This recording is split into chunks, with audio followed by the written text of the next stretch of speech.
On va pouvoir savoir situer où vont être les microplastiques dans les pétoncles, c'est-à-dire savoir si nous, en tant que consommateurs, on va venir consommer du microplastique ou non.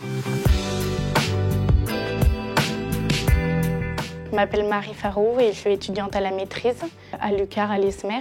Je suis dans le domaine d'écotoxicologie, donc tout ce qui va toucher la chimie de l'environnement. Mon projet de maîtrise il rentre dans un projet qui est plus grand. Moi, je vais me concentrer sur étudier l'effet du microplastique sur la condition énergétique des pétoncles géants. Quand je dis la condition énergétique, c'est savoir si les microplastiques vont avoir un impact sur leur survie, aussi sur leur reproduction ou tout simplement sur leur manière de venir filtrer les aliments. Un microplastique, ça va être un plastique qui va être compris entre 0,1 micromètre et 5000 micromètres.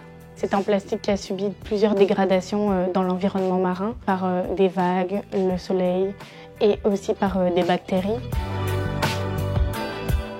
J'étudie l'effet du microplastique qui va être marqué au carbone 14, donc j'utilise la radioactivité afin d'avoir un suivi de la distribution de l'ensemble des microplastiques dans le pétoncle.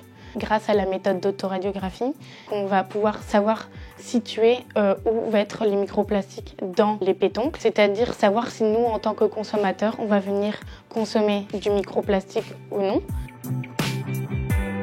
Les espèces les plus étudiées chez les bivalves, chez les filtreurs, vont être les moules et les huîtres. Et du coup, il n'y a quasiment aucune donnée et littérature sur les pétoncles, donc c'est pour ça aussi qu'on s'est dit, vas-y, là, il faut qu'on étudie le pétoncle. Et puis ça a quand même un intérêt ici social et économique parce qu'il est quand même pêché et beaucoup mangé aussi par les consommateurs. Il n'existe vraiment aucune littérature sur la contamination chronique de microplastiques au carbone 14. Sur les moules et sur les huîtres, il y en a beaucoup, mais sur des expériences qui vont durer 2 semaines par exemple. Donc là, c'est vraiment 3 mois, c'est vraiment important comme contamination.